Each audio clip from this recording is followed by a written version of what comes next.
ನಮ್ಮ ದಿನನಿತ್ಯದ ಮಾತುಗಳಲ್ಲಿ ನಾವು ಬಳಸುವ ಪದಗಳು ಹ್ಮ್ ನಾವು ಬೀರುವ ಒಟ್ಟು ಪ್ರಭಾವದ ಕೇವಲ 10% ಮಾತ್ರ.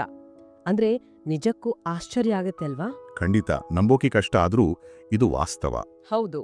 ಉಳಿದ 90% ಭಾಗ ಸಂಪೂರ್ಣವಾಗಿ ನಮ್ಮ ಅರಿವಿಗೆ ಬಾರದ ಮನೋವಿಜ್ಞಾನ, ತಂತ್ರಗಾರಿಕೆ ಮತ್ತೆ ಎದುರಿನವರ ಮೆದುಳು ಆ ಮಾಹಿತಿನ ಹೇಗೆ ಸ್ವೀಕರಿಸುತ್ತೆ ಅನ್ನೋದ್ರ ಮೇಲೆ ನಿಂತಿದೆ. ಕರೆಕ್ಟ್. ದ ಡೀಪ್ ಡೈವ್ ಕಾರ್ಯಕ್ರಮಕ್ಕೆ ಸ್ವಾಗತ. ಇವತ್ತಿನ ನಮ್ಮ ಈ ಕೂಲಂಕುಷವಾದ ಅಧ್ಯಯನದ ಮೂಲವಸ್ತು ಹೌ ಟು ಸ್ಪೀಕ್ ಸ್ಮಾರ್ಟ್, ಅಂದ್ರೆ master the psychology of powerful communication ಅನ್ನೋ ಆಡಿಯೋ ಬುಕ್ನ ಆಯ್ದ ಭಾಗಗಳು. ಇದೊಂದು ಅದ್ಭುತವಾದ ವಿಷಯ. ಆ ನಿಗೂಢ 90% ರಹಸ್ಯ ಭೇದಿಸೋದೇ ನಮ್ಮ ಇಂದಿನ ಗುರಿ. ಸರಿ, ಇದನ್ನೀಗ ವಿವರವಾಗಿ ನೋಡೋಣ. ಕಮ್ಯುನಿಕೇಶನ್ ಅನ್ನೋದು ಹುಟ್ಟಿನಿಂದ ಬರೋ ಮ್ಯಾಜಿಕ್ ಪ್ರತಿಭೆ ಅಲ್ಲ. ಅದೊಂದು ವ್ಯವಸ್ಥಿತವಾಗಿ ಕಲಿಯಬಹುದಾದ, ಅಭ್ಯಾಸ ಮಾಡಬಹುದಾದ ಕಲೆ. ಇಲ್ಲಿ ಅತ್ಯಂತ ಕುತೂಹಲಕಾರಿ ವಿಷಯ ಏನಂದ್ರೆ ಮನುಷ್ಯನ ಮೆದುಳು ಮಾಹಿತಿನ ಪ್ರಕ್ರಿಯೆಗೊಳಿಸೋ ವಿಧಾನ. ನಾವೆಲ್ಲರೂ ಏನಂದ್ಕೊಂಡಿದ್ದೀವಿ ಅಂದ್ರೆ ಮನುಷ್ಯರು ತಾರ್ಕಿಕ ಜೀವಿಗಳು, ಮೊದಲು ಮಾಹಿತಿನ ವಿಶ್ಲೇಷಿಸಿ ಆಮೇಲೆ ಪ್ರತಿಕ್ರಿಯಿಸ್ತಾರೆ ಅಂತ. ಓಹೋ, ಅಂದ್ರೆ ನಾವು ಲಾಜಿಕಲ್ ಆಗಿ ಯೋಚನೆಸಲ್ವಾ ಮೊದಲು? ಇಲ್ಲ, ನರವಿಜ್ಞಾನ ಹೇಳೋದೇ ಬೇರೆ ಕತೆ. ನಮ್ಮ ಮೆದುಳು ಯಾವುದೇ ಹೊಸ ಮಾಹಿತಿಗೆ ಮೊದಲು ಭಾವನಾತ್ಮಕವಾಗಿ ಪ್ರತಿಕ್ರಿಯಿಸುತ್ತೆ. ಆಹಾ. ನಮ್ಮ ತಲೆಯೊಳಗಿರೋ ಅಮಿಗ್ಡಾಲ ಅನ್ನೋ ಭಾಗ ಇದೆಯಲ್ಲ, ಅದು ಮೊದಲು ಎದುರಿನವರ ಧ್ವನಿ, ಹಾವುಭಾವ ಅಳೆದು ಇದ್ರಲ್ಲಿ ನಮ್ಗೆ ಅಪಾಯ ಇದೆಯಾ ಅಥವಾ ಸೇಫ್ಟಿ ಇದೆಯಾ ಅಂತ ನೋಡುತ್ತೆ. ವಾವ್, ಅಂದ್ರೆ ಸೇಫ್ಟಿ ಚೆಕ್ ನಡೆಯುತ್ತೆ ಮೊದಲು. ಎಕ್ಸಾಕ್ಟ್ಲಿ. ಆಮೇಲೆನೆ ನಮ್ಮ ತಾರ್ಕಿಕ ಮೆದುಳು ಅಥವಾ ಆ ಪ್ರೀಫ್ರಂಟಲ್ ಕಾರ್ಟೆಕ್ಸ್ ಆ ಭಾವನೆಗಳನ್ನ ಸಮರ್ಥಿಸ್ಕೊಳ್ಳೋಕೆ ಕಾರಣ ಹುಡುಕೋದು. ಇದು ನಾವು ಸಂವಹನ ನಡೆಸುವಾಗ ಮಾಡುವ ಅತಿ ದೊಡ್ಡ ತಪ್ಪುಗಳಿಗೆ ಮೂಲ ಕಾರಣ ಅನ್ಸುತ್ತೆ. ಜನರು ತಾವು ಬಾಯಿ ಬಿಟ್ಟು ಮಾತಾಡೋಕೆ ಮುಂಚೆನೆ ತಮ್ಮ ಪ್ರಭಾವನ ಹೇಗ್ ಕಳ್ಕೊಳ್ತಾರೆ ಅಂತ ಮೂಲದಲ್ಲಿ ಸುದೀರ್ಘವಾಗಿ ಚರ್ಚಿಸಿದ್ದಾರೆ. ಹೌದು. ಇದರಲ್ಲಿ ಮಾಹಿತಿಯ ಸುರಿಮಳೆ ಅಂದ್ರೆ ಆ ಇನ್ಫಾರ್ಮೇಶನ್ ಡಂಪಿಂಗ್ ಅನ್ನೋದು ಒಂದು ಬಹುದೊಡ್ಡ ತಪ್ಪು. ಖಂಡಿತ. ಇದು ಹೇಗಿದೆ ಅಂದ್ರೆ ಒಂದು ಸಣ್ಣ ಗಿಡಕ್ಕೆ ನೀರ್ ಹಾಕೋಕೆ ಅಗ್ನಿಶಾಮಕ ದಳದ ದೊಡ್ಡ ಪೈಪ್. ಆ ಫೈರ್ ಹೋಸ್ ಬಳಸ್ದಾಗೆ ಅಲ್ವಾ? ಹೌದಲ್ವಾ? ಗಿಡಕ್ಕೆ ನೀರ್ ಬೇಕು ಅನ್ನೋದು ಸತ್ಯ. ಆದ್ರೆ ಆ ವೇಗದಲ್ಲಿ, ಆ ಪ್ರಮಾಣದಲ್ಲಿ ನೀರ್ ಬಿಟ್ರೆ ಅದು ಗಿಡನ ಪೋಷಿಸೋ ಬದಲು ಬೇರು ಸಹಿತ ಕಿತ್ತಾಕಿ ನಾಶಪಡಿಸುತ್ತೆ. ಬಹಳ ಅದ್ಭುತವಾದ ಹೋಲಿಕೆ ಇದು. ನಾವು ಕೂಡ ವಾದ ಮಂಡಿಸುವಾಗ ಎದುರಿನವರ ಮೇಲೆ ವಿಪರೀತ ಅಂಕಿಅಂಶಗಳನ್ನು ಒಂದೇ ಸಮನೆ ಸುರಿತೇವೆ. ಆಗ ಏನಾಗುತ್ತೆ ಅಂದ್ರೆ ಆ ಅತಿಯಾದ ಮಾಹಿತಿ ಎದುರಿನವರ ಮೆದುಳಿನಲ್ಲಿ ಕಾಗ್ನಿಟಿವ್ ಓವರ್ಲೋಡ್ ಅಂದ್ರೆ ಅರಿವಿನ ಹೊರೆಯನ್ನು ಸೃಷ್ಟಿಸುತ್ತೆ. ಮನುಷ್ಯನ ವರ್ಕಿಂಗ್ ಮೆಮೊರಿ ಅಂದ್ರೆ ಅಲ್ಪಾವಧಿ ಸ್ಮರಣೆಗೆ ಒಂದು ಮಿತಿ ಇದೆ. ಓ, ಅಂದ್ರೆ ಎಲ್ಲವನ್ನೂ ಒಟ್ಟಿಗೆ ತಗೊಳ್ಳೋಕಾಗಲ್ಲ. ನಿಜ. ಒಂದೇ ಬಾರಿಗೆ 5-6 ಸಂಕೀರ್ಣ ವಿಚಾರಗಳನ್ನ ಮೆದುಳಿನ ಮೇಲೆ ಹೇರಿದಾಗ ಆ ಮಾಹಿತಿನ ಸಂಸ್ಕರಿಸೋಕಾಗದೆ ಮೆದುಳು ಸುಸ್ತಾಗುತ್ತೆ. ಆಗ ಜನರು ಆಲಿಸೋದನ್ನೇ ನಿಲ್ಲಿಸ್ಬಿಡ್ತಾರೆ. ನಾವು ಕೊಡೋ ಮಾಹಿತಿ ತಪ್ಪಾಗಿದೆ ಅಂತಲ್ಲ, ಆದ್ರೆ ಅವರ ಮೆದುಳು ಅದನ್ನ ಸ್ವೀಕರಿಸೋಕೆ ನಿರಾಕರಿಸುತ್ತೆ. ಕರೆಕ್ಟ್. ಇದರ ಜೊತೆಗೆ ಭಾವನಾತ್ಮಕ ಸೋರಿಕೆ ಅಂದ್ರೆ ಎಮೋಷನಲ್ ಲೀಕೇಜ್ ಅನ್ನೋದು ಮತ್ತೊಂದು ಮಾರಣಾಂತಿಕ ಸಮಸ್ಯೆ. ಆಹಾ, ನಮ್ಮೊಳಗಿನ ಆತಂಕ ಅಥವಾ ಅಭದ್ರತೆ ನಮ್ಗೆ ಗೊತ್ತಿಲ್ದಾಗೆ ಹೊರಬರೋದು ಅಲ್ವಾ? ಹೌದು. ನಮ್ಮ ಮಾತುಗಳು ಎಷ್ಟೇ ಕರಾರುವಕ್ಕಾಗಿದ್ರೂ ಈ ಎಮೋಷನಲ್ ಲೀಕೇಜ್ ನಮ್ಮ ಅಸಲಿ ಪರಿಸ್ಥಿತಿನ ಬಯಲು ಮಾಡುತ್ತೆ. ನಾವು ಎಷ್ಟೇ ಮುಚ್ಚಿಡೋಕ ಪ್ರಯತ್ನ ಪಟ್ರೂ ನಮ್ಮ ಧ್ವನಿಯ ಪಿಚ್ ಸ್ವಲ್ಪ ಏರತ್ತೆ, ಇಲ್ಲ ಮಾತಾಡೋ ವೇಗ ಹೆಚ್ಚಾಗುತ್ತೆ. ಖಂಡಿತ. ಅಥವಾ ನಮ್ಮ ದೇಹ ಭಾಷೆಯಲ್ಲಿ ಅಂದ್ರೆ ಸುಮ್ಮನೆ ಕೈಬೆರಳುಗಳನ್ನ ಆಡಿಸೋದು, ಪದೇ ಪದೇ ಮುಖ ಮುಟ್ಕೊಳ್ಳೋ ಚಡಪಡಿಕೆ ಕಾಣಿಸ್ಕೊಡುತ್ತೆ. ಇದೆಲ್ಲ ಎದುರಿನವರಿಗೆ ಇವರು ತಮ್ಮ ಭಾವನೆಗಳ ಮೇಲೆಯೇ ಹಿಡಿತ ಹೊಂದಿಲ್ಲ ಅನ್ನೋ ಸಂದೇಶ ರವಾನಿಸುತ್ತೆ. ಮನುಷ್ಯನ ಮೆದುಳು ಇಂಥ ಸೂಕ್ಷ್ಮ ಸಂಕೇತಗಳನ್ನ ಗುರುತಿಸೋದ್ರಲ್ಲಿ ಬಹಳ ಚುರುಕಾಗಿದೆ. ಓ, ಯಾಕೆಷ್ಟು ಫಾಸ್ಟ್ ಆಗಿ ಕ್ಯಾಚ್ ಮಾಡುತ್ತೆ? ಯಾಕಂದ್ರೆ ಇದು ಲಕ್ಷಾಂತರ ವರ್ಷಗಳ ವಿಕಾಸದ ಪರಿಣಾಮ. ಕಾಡಿನಲ್ಲಿ ವಾಸಿಸ್ತಿದ್ದಾಗ ನಮ್ಮ ಉಳಿವು ಎದುರುಗೆ ಇರೋ ವ್ಯಕ್ತಿ ಮಿತ್ರನೋ ಶತ್ರುವೋ ಅಥವಾ ಆತನ ಹಿಂದೆ ಕ್ರೂರ ಪ್ರಾಣಿಯ ಅಪಾಯ ಇದೆಯೋ ಅಂತ ಕ್ಷಣಾರ್ಧದಲ್ಲಿ ಗ್ರಹಿಸೋದ್ರ ಮೇಲೆ ಅವಲಂಬಿತವಾಗಿತ್ತು. ವಾವ್, ಆ ಎಚ್ಚರಿಕೆ ಮೆದುಳು ಇಂದಿಗೂ ನಮ್ಮಲ್ಲಿದೆ. ಹೌದು. ಯಾರು ತಮ್ಮ ಭಾವನೆಗಳನ್ನ ನಿಯಂತ್ರಿಸಲಾರರೋ ಅವರನ್ನ ನಮ್ಮ ಮೆದುಳು ಅಸುರಕ್ಷಿತ ಅಂತ ತೀರ್ಮಾನಿಸುತ್ತೆ. ಅಂದ್ರೆ ಆ ಮೆದುಳಿನ ತಕ್ಷಣದ ಪ್ರತಿಕ್ರಿಯೆ ಬಗ್ಗೆ ಹೇಳೋದಾದ್ರೆ, ನಾವು ಒಂದು ಕೋಣೆಗೆ ಕಾಲಿಟ್ಟ ಕೇವಲ 3 ಸೆಕೆಂಡುಗಳಲ್ಲಿ ನಮ್ಮ ಬಗ್ಗೆ ಒಂದು ನಿರ್ಧಾರಕ್ಕೆ ಬಂದ್ಬಿಡುತ್ತೆ ಅಲ್ವಾ? ನಿಜ. ಮೆದುಳಿಗೆ ಅಪಾಯನ ಗ್ರಹಿಸೋಕೆ ಹೆಚ್ಚು ಸಮಯ ಇರಲ್ಲ. ಅದನ್ನೇ ಈ ಮೂಲದಲ್ಲಿ ಥಿನ್ ಸ್ಲೈಸ್ ಜಜ್ಮೆಂಟ್ಸ್ ಅಂತ ಕರೆದಿರೋದು. 3 ಸೆಕೆಂಡಲ್ಲಿ ಮನುಷ್ಯನ ಮೆದುಳು ನಮ್ಮ ನಿಲುವು, ಸಾಮರ್ಥ್ಯ ಮತ್ತೆ ವಿಶ್ವಾಸನ ಅಳೆದುಬಿಡುತ್ತೆ. ಕರೆಕ್ಟ್. ಇದರಲ್ಲಿ ಕಣ್ಣಿನ ಸಂಪರ್ಕದ ನಿಯಮದ ಬಗ್ಗೆ ಹೇಳಿರೋ ನಿಖರತೆ ಆಶ್ಚರ್ಯ ತರುತ್ತೆ. ಮಾತಾಡುವಾಗ 3 ರಿಂದ 5 ಸೆಕೆಂಡ್. ಮತ್ತೆ ಕೇಳುವಾಗ 4 ರಿಂದ 6 ಸೆಕೆಂಡ್ ಅಲ್ವಾ? ಹೌದು. ಅಷ್ಟು ಕಾಲ ಕಣ್ಣಿನ ಸಂಪರ್ಕ ಕಾಪಾಡಿಕೊಳ್ಳೋದು ವಿಶ್ವಾಸದ ಸಂಕೇತ ಅಂತಾರೆ. ಆ ನಿರ್ದಿಷ್ಟ ಸೆಕೆಂಡುಗಳ ಹಿಂದೆಯೂ ಒಂದು ವಿಜ್ಞಾನ ಇದೆ ಗೊತ್ತಾ? ಏನದು? ಅದಕ್ಕಿಂತ ಕಮ್ಮಿ ಕಣ್ಣಿನ ಸಂಪರ್ಕ ಇದ್ರೆ ಮೆದುಳು ಅದನ್ನ ಅಭದ್ರತೆ ಅಥವಾ ಇವ್ರೇನನ್ನೋ ಮುಚ್ಚಿಡ್ತಿದ್ದಾರೆ ಅಂತ ಭಾವಿಸುತ್ತೆ. ಓ, ಅದಕ್ಕಿಂತ ಹೆಚ್ಚಾದ್ರೆ, ಅಂದ್ರೆ 5-6 ಸೆಕೆಂಡುಗಳಿಗಿಂತ ಹೆಚ್ಚು ಕಾಲ ರೆಪ್ಪೆ ಮಿಟುಕಿಸದೆ ದಿಟ್ಟಿಸಿದ್ರೆ ಅದು ಆಕ್ರಮಣಕಾರಿಯಾಗಿ, ಅಂದ್ರೆ ಪ್ರಿಡಿಟರ್ ಸ್ಟೇರ್ ತರ ಕಾಣುತ್ತೆ. ವಾವ್. ಮತ್ತೆ ನಮ್ಮ ಭಂಗಿ ಕೂಡ ಅಷ್ಟೇ ಮುಖ್ಯ ಅಲ್ವಾ? ಖಂಡಿತ. ಬೆನ್ನು ನೇರ ಮಾಡಿಕೊಂಡು ಕೂರೋದು ಕೇವಲ ದೈಹಿಕ ಶಿಸ್ತಲ್ಲ, ಅದು ನಮ್ಮೊಳಗಿನ ಕಾರ್ಟಿಸೋಲ್ ಅಂದ್ರೆ ಒತ್ತಡದ ಹಾರ್ಮೋನ್ ಅನ್ನು ಕಡಿಮೆ ಮಾಡಿ ಸ್ಥಿರತೆನ ಹೆಚ್ಚಿಸೋ ಒಂದು ಬಯೋಲಾಜಿಕಲ್ ಪ್ರಕ್ರಿಯೆ. ಸರಿ, ಇಲ್ಲಿ ವಿಷಯ ನಿಜಕ್ಕೂ ರೋಚಕವಾಗುತ್ತೆ ನೋಡಿ. ಮೂಲದಲ್ಲಿನ ಒಂದು ವಾದ ಗಮನಿಸಿದಾಗ ಒಂದು ದೊಡ್ಡ ಪ್ರಶ್ನೆ ಮೂಡುತ್ತೆ. ಹೇಳಿ. 3 ಸೆಕೆಂಡುಗಳಲ್ಲಿ ದೃಢತೆ, ಭಂಗಿ ಬಳಸಿ ಅಧಿಕಾರ ಸ್ಥಾಪಿಸಬೇಕು ಅಂತ ಹೇಳಿದ್ದಾರೆ. ಆದ್ರೆ ಇದೇ ಮೂಲದಲ್ಲಿ ಮುಂದೆ ತಂತ್ರಗಾರಿಕೆಯ ದುರ್ಬಲತೆ ಅಂದ್ರೆ ಸ್ಟ್ರಾಟಜಿಕ್ ವಲ್ನರಬಿಲಿಟಿಯಿಂದ ಪ್ರಭಾವ ಹೆಚ್ಚಾಗುತ್ತೆ ಅಂತ ಕೂಡ ಇದೆ. ಕೇವಲ 3 ಸೆಕೆಂಡುಗಳಲ್ಲಿ ಕಷ್ಟಪಟ್ಟು ಕಟ್ಟಿದ ಅಧಿಕಾರನ ನಮ್ಮ ತಪ್ಪು ಒಪ್ಪಿಕೊಂಡು ನಾವೇ ಒಡೆದಾಕಿದ್ದ ಹಾಗೆ ಆಗಲ್ವಾ? ಮೇಲ್ನೋಟಕ್ಕೆ ಇದು ವಿರೋಧಾಭಾಸ ಅನ್ಸುತ್ತೆ, ಆದರೆ ಇದನ್ನ ವಿಶಾಲ ದೃಷ್ಟಿಕೋನಕ್ಕೆ ಜೋಡಿಸಿ ನೋಡಿದ್ರೆ ನಿಜವಾದ ಚಿತ್ರಣ ಅರ್ಥ ಆಗುತ್ತೆ. ಹೇಗೆ? ಪ್ರತಿಕ್ರಿಯಾತ್ಮಕ ಆಕ್ರಮಣಶೀಲತೆ ಅಂದ್ರೆ ಅಗ್ರೆಷನ್ ಮತ್ತೆ ನಿಜವಾದ ಅಧಿಕಾರ ಅಂದ್ರೆ ಅಥಾರಿಟಿ, ಇವೆರಡಕ್ಕೂ ಬಹಳ ದೊಡ್ಡ ವ್ಯತ್ಯಾಸ ಇದೆ. ಆಕ್ರಮಣಶೀಲತೆ ಅಂದ್ರೆ ಬಲವಂತವಾಗಿ ಗೌರವ ಕಸಿಯೋ ಯತ್ನ, ಅದು ಒಳಗಿನ ಭಯದಿಂದ ಹುಟ್ಟೋದು. ಓ, ಆದ್ರೆ ನಿಜವಾದ ಅಧಿಕಾರ ಬರೋದು ಸಾಮರ್ಥ್ಯದಿಂದ. ಎಕ್ಸಾಕ್ಟ್ಲಿ. ತಂತ್ರಗಾರಿಕೆಯ ದುರ್ಬಲತೆ ಅಂದ್ರೆ ನಮ್ಮ ಕಷ್ಟಗಳನ್ನೆಲ್ಲ ಎಲ್ಲರೆದುರು ಹೇಳಿಕೊಳ್ಳೋದಲ್ಲ, ಬದಲಿಗೆ ಒಂದು ಪ್ರಾಜೆಕ್ಟ್ನಲ್ಲಿ ನಮ್ಮಿಂದಾದ ತಪ್ಪನ್ನ ಪ್ರಾಮಾಣಿಕವಾಗಿ ಒಪ್ಕೊಳ್ಳೋದು. ತಪ್ಪು ಒಪ್ಪಿಕೊಳ್ಳೋದು ದೌರ್ಬಲ್ಯ ಅಲ್ಲ, ಅದು ಭಾವನಾತ್ಮಕ ನಿಯಂತ್ರಣದ ಸಂಕೇತ.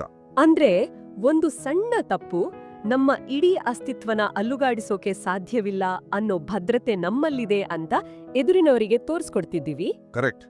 ನನಗೆ ಎಲ್ಲವೂ ತಿಳಿದಿದೆ ಅಂತ ನಟ್ಸೋರು ಸದಾಕಾಲ ರಕ್ಷಣಾತ್ಮಕವಾಗಿ ಅಂದ್ರೆ ಡಿಫೆನ್ಸಿವ್ ಆಗಿರ್ತಾರೆ. ಹೌದು. ಆದ್ರೆ ಅಪ್ಪನ್ನ ಮುಕ್ತವಾಗಿ ಒಪ್ಕೊಳ್ಳೋರು ತಮ್ಮ ಈಗೋಗಿಂತ ಅಂತಿಮ ಫಲಿತಾಂಶಕ್ಕೆ ಹೆಚ್ಚು ಒತ್ತು ನೀಡ್ತಿದ್ದಾರೆ ಅಂತ ಮೆದುಳು ಗ್ರಹಿಸುತ್ತೆ. ಖಂಡಿತ.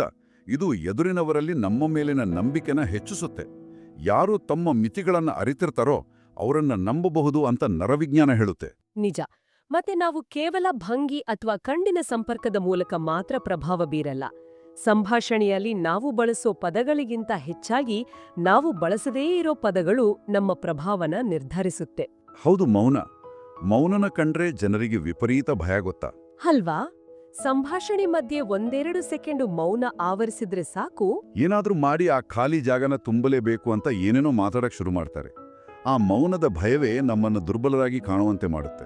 ಸಂಭಾಷಣೆಯಲ್ಲಿ ಮೌನ ಅಂದ್ರೆ ಒಂದು ಸುಂದರವಾದ ಚಿತ್ರದಲ್ಲಿರೋ ಖಾಲಿ ಜಾಗ, ಅಂದ್ರೆ ನೆಗೆಟಿವ್ ಸ್ಪೇಸ್ ಇದ್ದ ಹಾಗೆ. ವಾವ್, ಇದು ಚೆನ್ನಾಗಿದೆ. ನಾವು ಕೇವಲ ಬಣ್ಣ ಬಳದ ಜಾಗನ ಮಾತ್ರ ನೋಡಲ್ಲ, ಆ ಬಣ್ಣದ ಸುತ್ತ ಇರೋ ಖಾಲಿ ಜಾಗವೇ ಆ ಚಿತ್ರಕ್ಕೆ ಒಂದು ಸ್ಪಷ್ಟವಾದ ಆಕಾರ, ಅಂದ ಮತ್ತೆ ಅರ್ಥನ ಕೊಡುತ್ತೆ. ಗೀಚಿದ ಹಾಗೆ ಎಲ್ಲೆಡೆ ಬಣ್ಣ ತುಂಬಿದ್ರೆ ಅದು ಅರ್ಥಹೀನ ಆಗುತ್ತೆ. ಮಾತು ಕೂಡ ಹಾಗೆ. ಮೂಲದಲ್ಲಿ ಈ ಸ್ಟ್ರಾಟಜಿಕ್ ಸೈಲೆನ್ಸ್ನ 5 ವಿಭಿನ್ನ ಪ್ರಕಾರಗಳನ್ನು ಉಲ್ಲೇಖಿಸಿದ್ದಾರೆ. ಅದರಲ್ಲಿ ಕಾನ್ಫಿಡೆನ್ಸ್ ಪಾಸ್ ಅಂದ್ರೆ ವಿಶ್ವಾಸದ ವಿರಾಮ, ಮತ್ತೆ ಟೆನ್ಷನ್ ಪಾಸ್ ಅಂದ್ರೆ ಒತ್ತಡದ ವಿರಾಮ, ಹಾಗೆ ಇನ್ವಿಟೇಷನ್ ಸೈಲೆನ್ಸ್ ಅಂದ್ರೆ ಆಹ್ವಾನದ ಮೌನ, ಇವು ಬಹಳ ಮುಖ್ಯವಾದವು. ಈ ವಿರಾಮಗಳು ಮೆದುಳಿನ ಮಟ್ಟದಲ್ಲಿ ಹೇಗೆ ಕೆಲಸ ಮಾಡ್ತವೆ ಅನ್ನೋದು ಮುಖ್ಯ ಅಲ್ವಾ? ಹೌದು. ಉದಾಹರಣೆಗೆ, ಒಂದು ಕಠಿಣ ಪ್ರಶ್ನೆ ಎದುರಾದಾಗ ತಕ್ಷಣ ಪ್ರತಿಕ್ರಿಯಿಸೋ ಬದಲು ಒಂದು 3 ಸೆಕೆಂಡ್ ಪ್ರಾಸೆಸಿಂಗ್ ಪಾಸ್ ತಗೋಬೇಕು. ಓ, 3 ಸೆಕೆಂಡ್ಗಳ ಕಾಲ ಸುಮ್ಮನೆ ಇರೋದು. ಆ 3 ಸೆಕೆಂಡ್ಗಳ ಮೌನ ನಮ್ಮ ಅಮಿಗ್ಡಾಲ ಭಾವನಾತ್ಮಕವಾಗಿ ಅಥವಾ ಕೋಪದಿಂದ ಪ್ರತಿಕ್ರಿಯಿಸೋದನ್ನ ತಡೆಯುತ್ತೆ. ಆ ಸಮಯದಲ್ಲಿ ನಮ್ಮ ತಾರ್ಕಿಕ ಮೆದುಳು ಎಚ್ಚೆತ್ತುಕೊಂಡು ಸರಿಯಾದ ಪದಗಳನ್ನ ಆಯ್ಕೆ ಮಾಡೋಕೆ ಅವಕಾಶ ಮಾಡಿಕೊಡುತ್ತೆ. ಇದು ಮಾತಾಡೋರ್ಗೆ ಮಾತ್ರ ಅಲ್ಲ, ಕೇಳುಗರ ಮೆದುಳಿಗೂ ಆ ಹಿಂದಿನ ವಾಕ್ಯನ ಅರಗಿಸ್ಕೊಳ್ಳೋಕೆ ಸಮಯ ಕೊಡುತ್ತೆ. ಖಂಡಿತ. ಇದ ಮುಖಾಮುಖಿ ಭೇಟಿಯಾದಾಗ ನಾವು ಬಳಸಬಹುದು. ಆದ್ರೆ ಇಂದಿನ ಡಿಜಿಟಲ್ ಯುಗದಲ್ಲಿ, ಅಂದ್ರೆ ಒಂದು ಇಮೇಲ್ ಕಳಿಸುವಾಗ ಅಥವಾ ಝೂಮ್ ಮೀಟಿಂಗ್ನಲ್ಲಿ ಕ್ಯಾಮ್ರಾ ಆಫ್ ಇದ್ದಾಗ ನಾವು ಈ ಮೌನಲ ಹೇಗೆ ಬಳಸೋದು? ಇದು ಬಹಳ ಪ್ರಸ್ತುತವಾದ ಪ್ರಶ್ನೆ. ಅಲ್ಲಿ ನಮಗೆ ಕಣ್ಣಿನ ಸಂಪರ್ಕವೂ ಇರಲ್ಲ, ಭಂಗಿಯೂ ಕಾಣಲ್ಲ. ಡಿಜಿಟಲ್ ಲೋಕದಲ್ಲಿ ಮೌನ ಅಂದ್ರೆ ಟೈಮಿಂಗ್ ಮತ್ತೆ ಫಾರ್ಮ್ಯಾಟಿಂಗ್. ಭೌತಿಕವಾಗಿ ನಾವು ಎದುರುಗಿಲ್ಲಿದ್ದಾಗ ನಮ್ಮ ಮೌನ ಪರದೆಯ ಮೇಲಿನ ಬಿಳಿ ಜಾಗವಾಗಿ, ಅಂದ್ರೆ ವೈಟ್ ಸ್ಪೇಸ್ ಆಗಿ ವ್ಯಕ್ತವಾಗುತ್ತೆ. ಓಹೋ, ಅಂದ್ರೆ ಪ್ಯಾರಾಗ್ರಾಫ್ಗಳ ಮಧ್ಯೆ ಜಾಗ ಬಿಡೋದು. ಎಕ್ಸಾಕ್ಟ್ಲಿ. ನೀವು ಯಾರಿಗೋ ಕಳಿಸೋ ಇಮೇಲ್ನಲ್ಲಿ ದೊಡ್ಡದಾದ ನಿರಂತರ ಪ್ಯಾರಾಗಳನ್ನ ಬರೆದರೆ ಓದುಗನ ಮೆದುಳಿಗೆ ಅದು ಮಾಹಿತಿಯ ಸುರಿಮಳೆಯಂತೆ ಕಾಣುತ್ತೆ. ಹೌದು, ಅದರ ಬದಲು ವಾಕ್ಯಗಳ ನಡುವೆ ಜಾಗ ಬಿಡೋದು, ಚಿಕ್ಕ ವಾಕ್ಯ, ಬುಲೆಟ್ ಪಾಯಿಂಟ್ಸ್ ಬಳಸೋದು, ಇದೇ ಡಿಜಿಟಲ್ ಮೌನ. ಆ ಬಿಳಿ ಜಾಗ ಓದುಗನ ಕಣ್ಣಿಗೆ ಉಸಿರಾಡೋಕೆ ಕೊಡೋ ವಿರಾಮ. ಹಾಗೆ ಪ್ರತಿಕ್ರಿಯಿಸೋ ಸಮಯ ಕೂಡ ಅಲ್ವಾ? ಖಂಡಿತ. ಒಂದು ಕೋಪದ ಇಮೇಲ್ ಬಂದ ತಕ್ಷಣ 10 ಸೆಕೆಂಡಿನಲ್ಲಿ ಆತುರದಿಂದ ರಿಪ್ಲೈ ಮಾಡೋ ಬದಲು 15 ನಿಮಿಷ ಅಥವಾ 1 ಗಂಟೆ ಸಮಯ ತಗೊಂಡು ಉತ್ತರಿಸೋದು. ಅದೇ ಡಿಜಿಟಲ್ ಜಗತ್ತಿನ ವಿಶ್ವಾಸದ ವಿರಾಮ. ಭೌತಿಕ ವರ್ಚಸ್ಸು ಇಲ್ಲದಿದ್ದಾಗ ನಮ್ಮ ಪದಗಳ ಆಯ್ಕೆ ಮತ್ತೆ ಅದರಲ್ಲಿ ಅಡಗಿರೋ ಎಂಪತಿ ಅಂದ್ರೆ ಪರಾನುಭೂತಿ ಭಾವನಾತ್ಮಕ ಸಂಪರ್ಕನ ಕಟ್ಕೊಡುತ್ತೆ. ನಿಜ. ಮೌನ ಮತ್ತೆ ಸರಿಯಾದ ಪದಗಳ ಆಯ್ಕೆ ಅತ್ಯಂತ ಕಷ್ಟಕರವಾದ ಸನ್ನಿವೇಶಗಳಲ್ಲಿ, ವಿಶೇಷವಾಗಿ ಭಿನ್ನಾಭಿಪ್ರಾಯಗಳು ಎದುರಾದಾಗ ನಮ್ಮ ಅತಿ ದೊಡ್ಡ ಅಸ್ತ್ರ ಆಗುತ್ತವೆ. ಹೌದು, ಕಠಿಣ ಸಂಭಾಷಣೆಗಳನ್ನ ನಿಭಾಯಿಸುವಾಗ ಎಥಿಕಲ್ ಪರ್ಸುವೇಷನ್ ಅಂದ್ರೆ ನೈತಿಕ ಮನವೊಲಿಕೆ ಅನ್ನೋ ಕಲ್ಪನೆ ಬಹಳ ಮುಖ್ಯವಾಗುತ್ತೆ. ಮನವೊಲಿಸೋದು ಅಂದ್ರೆ ಎದುರಿನವರನ್ನ ಕುತಂತ್ರದಿಂದ ಬುಟ್ಟಿಗೆ ಹಾಕೊಳ್ಳೋದಲ್ಲ, ಅಥವಾ ತರ್ಕದಿಂದ ಅವರನ್ನ ಸೋಲಿಸೋದಲ್ಲ. ಬದಲಿಗೆ ಅವರ ನೈಜ ಉದ್ದೇಶಗಳನ್ನ, ಅವರ ಭಯ ಮತ್ತೆ ಆಕಾಂಕ್ಷೆಗಳನ್ನ ಅರ್ಥ ಮಾಡ್ಕೊಳ್ಳೋದು. ಕಠಿಣ ಸಂಭಾಷಣೆಗಳು ವಿಫಲ ಆಗೋಕೆ ಮುಖ್ಯ ಕಾರಣ ಏನಂದ್ರೆ ನಾವು ಸತ್ಯಗಳು ಮತ್ತೆ ವ್ಯಾಖ್ಯಾನಗಳನ್ನ ಪ್ರತ್ಯೇಕಿಸದೇ ಇರೋದು. ಇದು ಬಹಳ ಮುಖ್ಯವಾದ ಪಾಯಿಂಟ್. ಮೂಲದಲ್ಲಿ ಇದನ್ನ ಬಹಳ ಸ್ಪಷ್ಟವಾಗಿ ವಿಭಜಿಸಿದ್ದಾರೆ. ಸತ್ಯಗಳು ಅಂದ್ರೆ ಫ್ಯಾಕ್ಟ್ಸ್ ಮತ್ತೆ ವ್ಯಾಖ್ಯಾನಗಳು ಅಂದ್ರೆ ಇಂಟರ್ಪ್ರಿಟೇಷನ್ಸ್. ಹೌದು, ಸತ್ಯ ಅಂದ್ರೆ ಕಣ್ಣಿಗೆ ಕಾಣೋ ಅಳೆಯಬಹುದಾದ ವಾಸ್ತವ. ವ್ಯಾಖ್ಯಾನ ಅಂದ್ರೆ ಆ ವಾಸ್ತವಗಳ ಬಗ್ಗೆ ನಮ್ಗಿರೋ ವೈಯಕ್ತಿಕ ಅನಿಸಿಕೆ. ಉದಾಹರಣೆಗೆ, ನೀವು ಡೆಡ್ಲೈನ್ಗಳನ್ನ ಎಂದಿಗೂ ಗೌರವಿಸಲ್ಲ, ನಿಮಗೆ ಜವಾಬ್ದಾರಿ ಇಲ್ಲ ಅಂತ ಹೇಳೋದು ಅದು ಒಂದು ವ್ಯಾಖ್ಯಾನ. ಹೌದು. ಅದರ ಬದಲು ಈ ಪ್ರಾಜೆಕ್ಟ್ ಒಪ್ಪಿಕೊಂಡ ದಿನಾಂಕಕ್ಕಿಂತ 2 ದಿನ ತಡವಾಗಿ ಬಂದಿದೆ ಅಂತ ಹೇಳೋದು ಸತ್ಯ. ಆ ವ್ಯಾಖ್ಯಾನ ಬಳಸಿದಾಗ ಏನಾಗತ್ತೆ ಅಂದ್ರೆ ಅದು ತಕ್ಷಣವೇ ಎದುರಿನವರನ್ನ ಡಿಫೆನ್ಸಿವ್ ಸ್ಟೇಟ್ ಅಂದ್ರೆ ರಕ್ಷಣಾತ್ಮಕ ಸ್ಥಿತಿಗೆ ನೂಕುತ್ತೆ. ಆಹಾ, ವೈಯಕ್ತಿಕ ದಾಳಿ ಅಂತ. ಎಕ್ಸಾಕ್ಟ್ಲಿ. ಅವರ ಮೆದುಳು ಅದನ್ನ ಪರ್ಸನಲ್ ಅಟ್ಯಾಕ್ ಅಂತ ಪರಿಗಣಿಸಿ ಹೋರಾಡಕ್ಕೆ ಸಿದ್ಧ ಆಗುತ್ತೆ. ಆದರೆ ಕೇವಲ ಸತ್ಯನ ಮಾತ್ರ ಹೇಳಿದಾಗ ಅಲ್ಲಿ ವಾದಕ್ಕೆ ಆಸ್ಪದ ಇರಲ್ಲ. ಹಾಗಾದ್ರೆ ಇದರ ಒಟ್ಟು ಅರ್ಥ ಏನು ಅಂತ ನೋಡೋದಾದ್ರೆ, ಸತ್ಯಗಳು ಅಂದ್ರೆ ಫ್ಯಾಕ್ಟ್ಸ್ ಅಡುಗೆಯ ಮೂಲ ಪದಾರ್ಥಗಳಿದ್ದಂತೆ. ಓ, ಕುತೂಹಲಕಾರಿಯಾಗಿದೆ, ಹೇಳಿ. ಅಕ್ಕಿ, ಬೇಳೆ, ತರಕಾರಿ ಇದ್ದ ಹಾಗೆ. ಆದ್ರೆ ವ್ಯಾಖ್ಯಾನಗಳು ನಾವು ಆ ಪದಾರ್ಥಗಳನ್ನ ಬಳಸಿ ಮಾಡೋ ಖಾರವಾದ ಮಸಾಲೆ ಇದ್ದಂತೆ. ವಾವ್. ಕಠಿಣ ಸಂಭಾಷಣೆಗಳಲ್ಲಿ ನಾವು ಆ ಮಸಾಲೆನ ಬದಿಗಿಟ್ಟು ಕೇವಲ ಮೂಲ ಪದಾರ್ಥಗಳ ಬಗ್ಗೆ ಮಾತ್ರ ಮಾತಾಡಬೇಕು. ಇಲ್ಲವಾದ್ರೆ ಆ ಖಾರಕ್ಕೆ ಸಂಬಂಧಗಳ ನಡುವೆ ಬೆಂಕಿ ಹೊತ್ತಿಕೊಳ್ಳೋದು ಖಚಿತ. ಖಂಡಿತವಾಗಿಯೂ. ನಾವು ಕೇವಲ ವಾಸ್ತವದ ಬಗ್ಗೆ ಮಾತಾಡಿದಾಗ ಚರ್ಚೆ ವ್ಯಕ್ತಿಗತ ದಾಳಿಯಾಡದೆ ಸಮಸ್ಯೆಯ ಪರಿಹಾರದತ್ತ ಸಾಗುತ್ತೆ. ಇದು ಇನ್ನೊಂದು ಪ್ರಮುಖ ಪ್ರಶ್ನೆನ ಹುಟ್ಟಾಕುತ್ತೆ ಗೊತ್ತಾ? ಯಾವುದು? ಕಠಿಣ ಸಂಭಾಷಣೆ ನಡೆಯುವಾಗ ನಾವು ಎದುರೇಟು ನೀಡೋಕೆ ಆಲಿಸ್ತಿದೀವಾ ಅಥವಾ ಅರ್ಥ ಮಾಡಿಕೊಳ್ಳೋಕೆ ಆಲಿಸ್ತಿದೀವಾ ಅಂತ. ಆಹಾ. ಹೆಚ್ಚಿನ ಬಾರಿ ಜನರು ಎದುರಿನೋರು ಮಾತಾಡುವಾಗಲೇ ತಮ್ಮ ತಲೆಯಲ್ಲಿ ಅವರಿಗೆ ಹೇಗೆ ತಿರುಗೇಟ್ ಕೊಡಬೇಕು ಅಂತ ಯೋಜನೆ ಮಾಡ್ತಿರ್ತಾರೆ. ಇದಕ್ಕೆ ಡಿಫೆನ್ಸಿವ್ ಲಿಸ್ನಿಂಗ್ ಅಂತಾರೆ. ಇದರಿಂದ ಕೇವಲ ವಾದ ಬೆಳೆಯುತ್ತೆ ಅಷ್ಟೇ, ಪರಿಹಾರ ಸಿಗಲ್ಲ ಅಲ್ವಾ? ಹೌದು. ಅರ್ಥ ಮಾಡಿಕೊಳ್ಳೋಕೆ ಆಲಿಸೋದು ಅಂದ್ರೆ ಅವರ ವಾದದ ಹಿಂದಿರೋ ನೈಜ ಕಾಳಜಿನ ಹುಡುಕೋದು.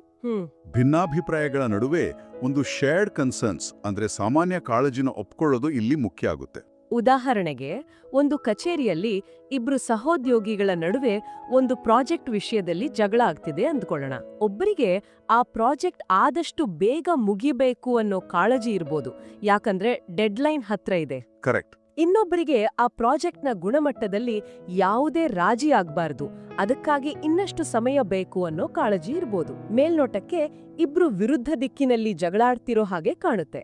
ಆದ್ರೆ ಇಬ್ಬರ ಅಂತಿಮ ಗುರಿ ಆ ಪ್ರಾಜೆಕ್ಟ್ ಯಶಸ್ವಿ ಆಗ್ಬೇಕು ಅನ್ನೋದೇ ಆಗಿದೆ. ಆ ಸಾಮಾನ್ಯ ಕಾಳಜಿನ ಗುರುತಿಸಿ, ನಮ್ಮಿಬ್ಬರ ಗುರಿಯೂ ಈ ಪ್ರಾಜೆಕ್ಟ್ ಯಶಸ್ವಿ ಆಗೋದೇ ಆಗಿದೆ.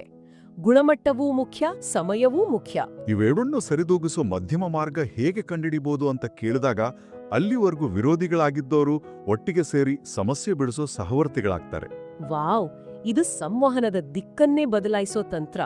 ನಾವು ಕೇವಲ ಪದಗಳನ್ನ ಬಳಸ್ತಿಲ್ಲ, ಬದಲಿಗೆ ಮನುಷ್ಯರ ನಡುವಿನ ಸೇತುವೆನ ನಿರ್ಮಿಸ್ತಿದೀವಿ. ಖಂಡಿತ. ಈ ಇಡೀ ಅಧ್ಯಯನದ ಸಾರಾಂಶನ ನಾವು ಒಟ್ಟುಗೂಡಿಸಿ ನೋಡೋದಾದ್ರೆ, ಪ್ರಕ್ರಿಯೆ ಮತ್ತು ಫಲಿತಾಂಶದ ನಡುವಿನ ವ್ಯತ್ಯಾಸ ಎದ್ದು ಕಾಣುತ್ತೆ. ಸಂವಹನದಲ್ಲಿ ನಮ್ಗೆ ಬೇಕಿರೋದು ಯಾವ ರೀತಿಯ ಆತ್ಮವಿಶ್ವಾಸ ಅನ್ನೋದು ಬಹಳ ಮುಖ್ಯವಾದ ವಿಚಾರ. ಈ ಎಲ್ಲ ತಂತ್ರಗಳ ಅಂತಿಮ ಗುರಿ ಅಂದ್ರೆ ನಮ್ಮಲ್ಲಿ ಅಚಲವಾದ ಆತ್ಮವಿಶ್ವಾಸನ ನಿರ್ಮಿಸೋದು. ಮೂಲದಲ್ಲಿ ವಿವರಿಸಿರೋ ಹಾಗೆ ಔಟ್ಕಮ್ ಬೇಸ್ಡ್ ಕಾನ್ಫಿಡೆನ್ಸ್ ಅಂದ್ರೆ ಫಲಿತಾಂಶ ಆಧಾರಿತ ಆತ್ಮವಿಶ್ವಾಸ ಅತ್ಯಂತ ದುರ್ಬಲವಾದದ್ದು. ಅಂದ್ರೆ ಎದುರಿನವರು ನಮ್ಮ ಪ್ರಸ್ತಾಪ ಒಪ್ಪುಕೊಂಡ್ರೆ, ನಮ್ಮನ್ನ ಹೊಗಳಿದ್ರೆ ಮಾತ್ರ ನಾನು ಸರಿ, ಇಲ್ಲದಿದ್ರೆ ನಾನು ತಪ್ಪು ಅಂದ್ಕೊಳ್ಳೋದು ಅಲ್ವಾ? ಎಕ್ಸಾಕ್ಟ್ಲಿ. ಇಂಥ ಆತ್ಮವಿಶ್ವಾಸ ಬೇರೆಯವರ ಕೈಯಲ್ಲಿರುತ್ತೆ.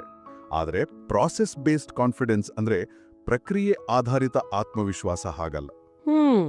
ಫಲಿತಾಂಶ ಏನೇ ಇರಲಿ, ನಾನು ಸರಿಯಾದ ಸಿದ್ಧತೆ ಮಾಡಿಕೊಂಡಿದ್ದೀನಿ, ನನ್ನ ಭಾವನೆಗಳ ಮೇಲೆ ನನಗೆ ಸಂಪೂರ್ಣ ಹಿಡಿತ ಇದೆ, ಮತ್ತೆ ಎಂಥ ಕಠಿಣ ಪರಿಸ್ಥಿತಿಯನ್ನಾದರೂ ನಿಭಾಯಿಸೋ ಮೌನನ ಬಳಸೋ ಕೌಶಲ್ಯ ನನಗಿದೆ ಅನ್ನೋ ಆಂತರಿಕ ನಂಬಿಕೆ ಅಲ್ವಾ?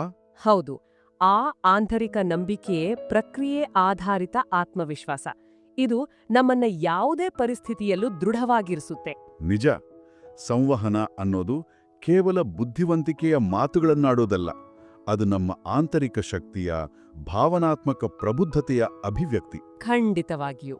ಇಂದಿನ ಈ ಕೂಲಂಕಷವಾದ ಅಧ್ಯಯನದ ಅಂತ್ಯದಲ್ಲಿ ನಾವೆಲ್ಲರೂ ಒಂದು ವಿಚಾರನ ಗಂಭೀರವಾಗಿ ಆಲೋಚನೆ ಮಾಡಬೇಕಿದೆ.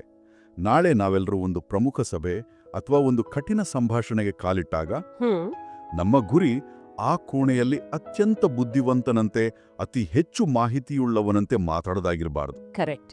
ಬದಲಿಗೆ ನಮ್ಮ ಆಂತರಿಕ ಶಕ್ತಿನ ನಿಯಂತ್ರಿಸಿ ಒಂದೆರಡು ತಂತ್ರಗಾರಿಕೆಯ ಮೌನಗಳನ್ನ ಆಚರಿಸಿದ್ರೆ ಹೇಗಿರುತ್ತೆ? ವಾವ್, ಇದು ಬಹಳ ಪವರ್ಫುಲ್ ಆಗ ಆಲೋಚನೆ. ಆಳವಾಗಿ ಉಸಿರೆಳೆದುಕೊಂಡು ಪರಿಸ್ಥಿತಿನ ಅವಲೋಕಿಸಿ ಎದುರಿನವರನ್ನ ರಕ್ಷಣಾತ್ಮಕವಾಗಿ ಅಲ್ಲದೆ ಅರ್ಥ ಮಾಡಿಕೊಳ್ಳೋಕೆ ಆಲಿಸಿದ್ರೆ ಹೇಗಿರುತ್ತೆ? ನೆನಪಿನಲ್ಲಿಡಿ, ಆತುರದಲ್ಲಿ, ಆತಂಕದಲ್ಲಿ ಆಡಿದ 1000 ಮಾತುಗಳಿಗಿಂತ ಸರಿಯಾದ ಸಮಯದ ಮೌನ ಮತ್ತೆ ಹೇಳದೆ ಉಳಿದ ಮಾತುಗಳು ಹೆಚ್ಚು ಶಬ್ದ ಮಾಡಬಲ್ಲವು. ನಿಜ, 100ಕ್ಕೆ 100 ಸತ್ಯ. ದಿ ಡೀಪ್ ಡೈವ್ನ ಇಂದಿನ ಈ ಕೂಲಂಕಷವಾದ ಅಧ್ಯಯನದಲ್ಲಿ ಜೊತೆಯಾಗಿದ್ದಕ್ಕಾಗಿ ಧನ್ಯವಾದಗಳು. ಆಲೋಚನೆಗಳು ವಿಸ್ತಾರವಾಗ್ತಿರ್ಲಿ.